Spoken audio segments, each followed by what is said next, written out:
자영업자를 울리는 이른바 먹튀가 기승입니다. 그 중에서도 지난해 무전취식, 밥 먹고 돈을 내지 않은 무전취식, 이것 때문에 경찰이 출동한 사건이 10만 건에 육박한다고 합니다. 저 이거 보고 깜짝 놀랐습니다. 반대로 또 소비자들의 돈을 떼먹는, 즉 폐업을 하고 입을 싹 씻어버리는 사업장도 적지 않은데요. 오늘 슬기로운 법률 생활 시간에 이 문제 체크해보죠. 법률사무소 3정 장윤미 변호사 자리합니다. 어서 오세요. 네, 안녕하세요. 변호사님도 그 전문직이어서 근로자의 날은 뭐 그냥 해당 사항 없이. 일단 법원이 쉬지 않기 때문에요. 법원이 본인들은 근로자가 아니라는 확고한 정체성을 갖고 있어서 네. 그래서 저희도 쉬지 못합니다. 법원도 일종의 이제 공무원이기 네, 그렇죠. 때문에 근로자가 아니어서. 아이고 그렇군요. 자, 근데 저 아까 말씀드리면서 깜짝 놀랐는데 무전취식 이것 네. 때문에 경찰이 출동한 사례가 지난해 10만 건에 네. 육박해. 이렇게나 많아요? 판례도 많습니다. 판례도 많고요. 네. 왜냐하면 무전취식 행위가 또 경제 상황이 안 좋아지면서 네. 더 많이 기승을 부리기도 하고요.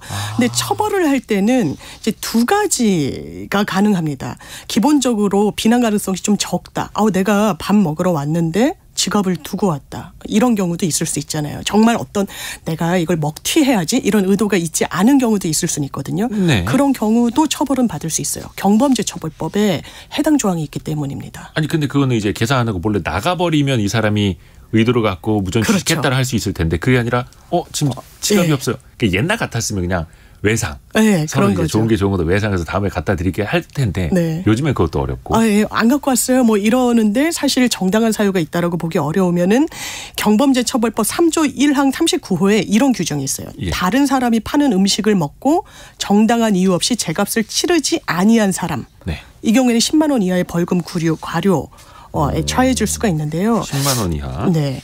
그런데 정말 의도적으로 이 사람은 뭐 지갑이 없다 이렇게 변명을 하지만 이미 여러 차례 이랬고 예, 상습적으로 보인다. 이것도 거짓말로 보이고 아주 먹튀 혐의가 짙다라고 하면 이거는 완전 형법상 사기죄로 처벌을 받게 됩니다. 사기죄로 가는군요. 그렇습니다. 왜 사기냐면요. 마치 돈이 있는 것처럼 식당 주인을 속여요. 그래서 음식을 내오게 합니다. 그 음식을 먹으면 본인은 금전적인 이득을 편취하는 것으로 법적으로는 평가를 받게 되거든요. 이게 각각 사기죄 요건입니다. 성립하기 위한. 그러면 아까 뭐 10만 원 이하의 벌금 2천 원이 아니라요. 형법상 사기죄로 10년 이하의 징역 또는 2천만 원 이하의 벌금형에 처해질 수 있는데요. 최근에 이런 사례가 있었습니다. 배달 앱으로 진짜 많이 시켜 드시잖아요. 근데 보통은 배달 앱 사이트에서 아예 결제를 하는 경우도 있지만 대면 결제하겠다라고 하는 분들도 계세요. 네. 근데 한 여성 같은 경우에요. 대면 결제하겠다라고 하면서 여러 음식을 시킵니다. 네. 근데 실제로 그래서 배달원이 와서 결제해 주세요라고 하면 죄송해요. 제가 지금 뭐 샤워 중이에요. 내지는 급한 일이 있어요. 제가 카드가 지금 당장 없는데 입금해 드릴게요. 라고 하는 거예요. 네. 그럼 비교적 소액이잖아요. 그럼 그 배달원은 가고 식당 주인이랑 알아서 잘 처리했겠지라고 했는데 무려 50번이 넘었습니다. 이 여성 같은 경우에. 그 경우에 심지어 실형 선고가 돼서요. 징역 4개월이 선고가 된 케이스도 있는데 이때도 이 부분은 사기죄로 처벌을 받은 겁니다. 그러니까 계획적이었느냐. 네. 그러면 이제 사기죄가 되는데 그것도 판단하는 기준은 상습적이냐. 맞습니다. 딱 이거 보면 나오겠네요. 예. 아이고 참 이런 분들이 있기는 있네요.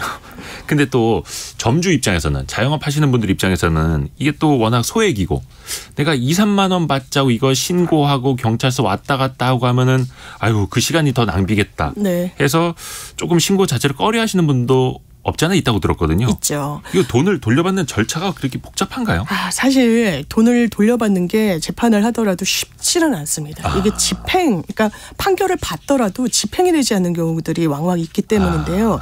일단 이 식당 주인분 입장에서는 형사적으로 아까 말씀드린 대로 문제 삼을 수 있습니다.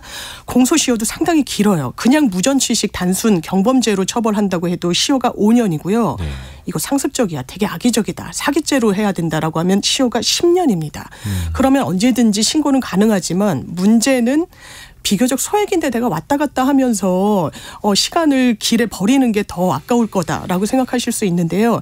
일단 신고하시기를 권유해 드립니다. 그러면 요즘 CCTV가 잘 돼 있기 때문에 금방 그 동선 같은 걸 파악해서 그 사람을 특정해낼 수가 있고요.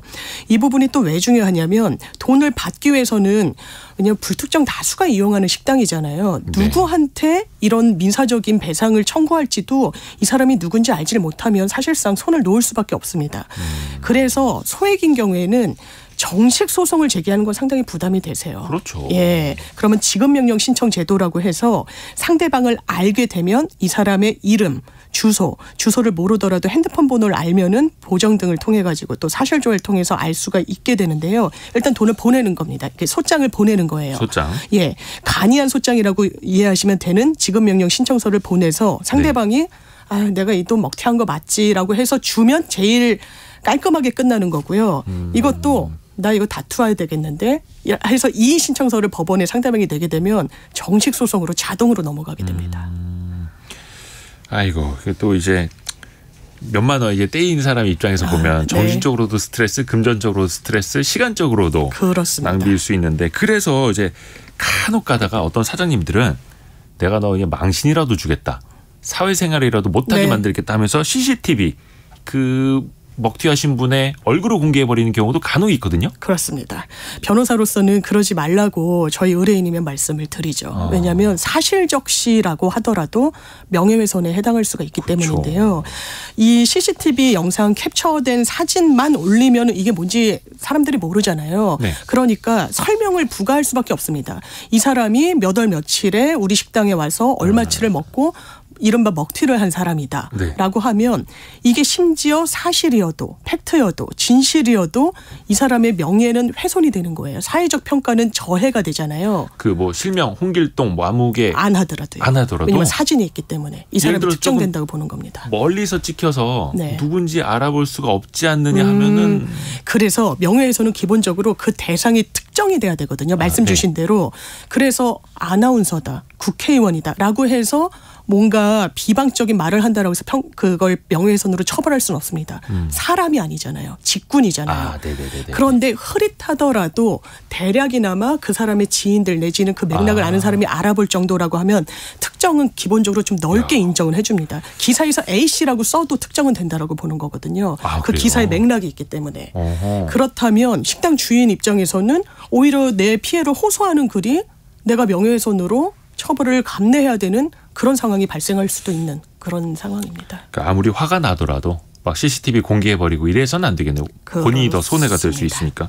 근데 어찌됐든 간에 막 이렇게 해서 압박을 줬어요. 그럼 그 사람이 무전 취식한 사람이 돈을 갚으러 왔어요.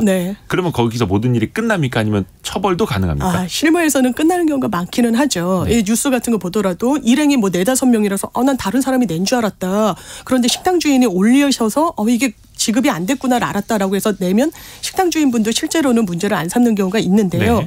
법적으로는 사기죄, 경범죄 처벌법에 따른 무전 취식도 마찬가지로 그 행위 시에 이미 범죄는 발생한 겁니다. 이미 사람을 차고에 빠뜨려서 무전으로 음식을 먹은 다음에 거기에 상응하는 대가를 자기가 가져간 거예요. 그 이후에 값을 제대로 치른 거는 사후적인 사정에 불과한 겁니다. 그래서 만약에 정말 법적으로 엄정하게 한다면 사기죄로 수사를 받고 있어요. 그런데 나중에 밥값은 치렀어요.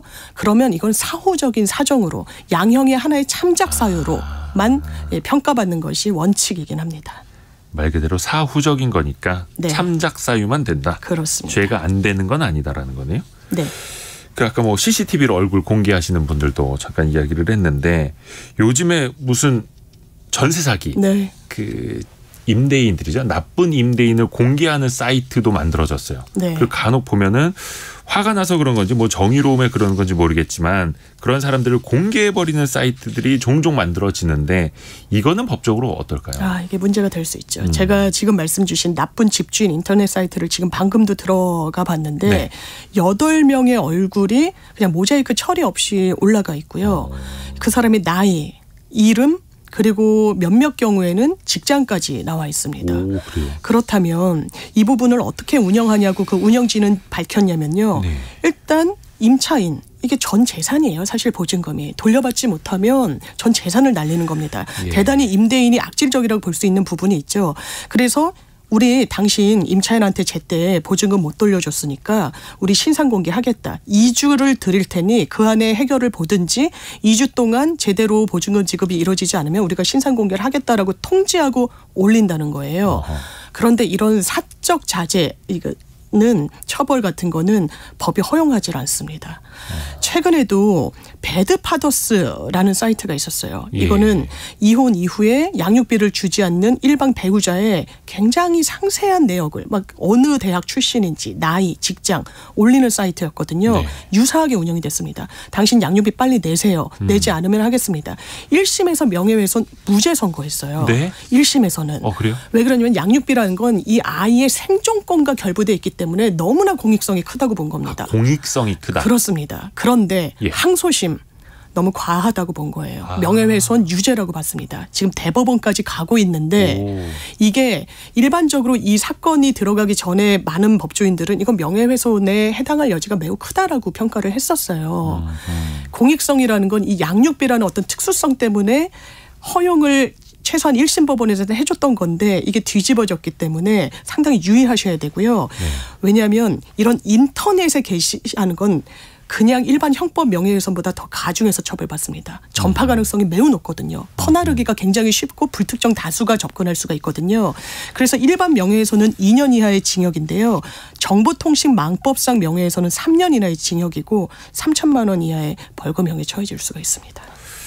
앞에서 말씀하셨던 그 배드파더스 같은 경우에는 대법원 판결까지 꼭 좀 봐야겠네요. 그렇습니다. 김인수 님이 피해자의 조치는 명예훼손이 아니다라고 선례 또는 판결을 내면 되겠죠라고 이야기를 해주셨는데 그 진짜 대법원 판결까지 한번 보고 더 이야기를 해봐야겠네요. 반대로 소비자 입장에서 보면은 예를 들어서 뭐 헬스클럽이라든지 네일샵, 미용실 이런 데들 뭐 10만 원 혹은 뭐 10회권 이런 식으로 미리 선결제를 해놓고 이용하는 경우가 있잖아요. 네. 만약에 이거 중간에 폐업을 하면은 이거 소비자들은 어떻게 해야 됩니까? 이게 단순 폐업이라면요. 원래는 사업을 잘 영위해 보려고 했고 뭐 헬스클럽, 네일샵 그 사장님들이 잘 운영해 보려고 했는데 뭐 코로나 직격탄을 맞아서 아니면 다른 경제적인 사정으로 사후적으로 경영이 어려워져서 폐업을 했다.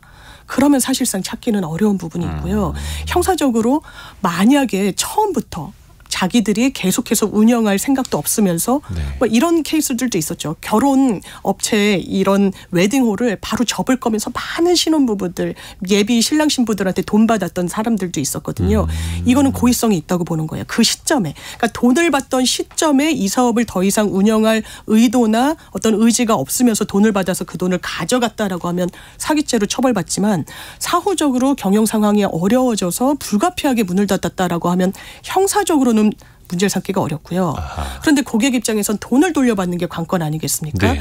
그렇다면 만약에 형사적으로 요건이 된다라고 하면 사기죄로 고소를 하고 기소가 되면 재판 과정에서 배상명령이라고 해서 그 과정에서 돈을 받는 제도가 있기는 해요. 그런데 이걸 사기로까지 보기 어려운 경우가 사실 태반입니다.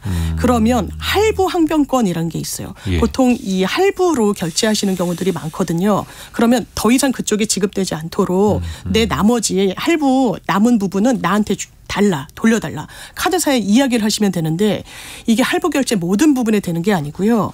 20만 원 이상 3개월 이상으로 결제했을 때만 허용이 되도록 돼 있습니다. 그래서 보통은 뭐 네일샵, 헬스장 일시불로 결제하는 경우가 훨씬 많기 때문에 이 돈을 못 찾으시는 경우가 상당히 많은 것 같습니다.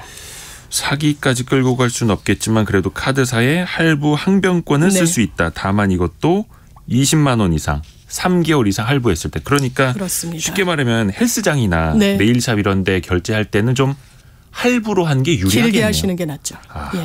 그러네. 일시불로 그냥 1년치 끊어놓는 것보다는 요것도 하나 꿀팁이 됐습니다. 장윤미 변호사였습니다. 고맙습니다. 감사합니다.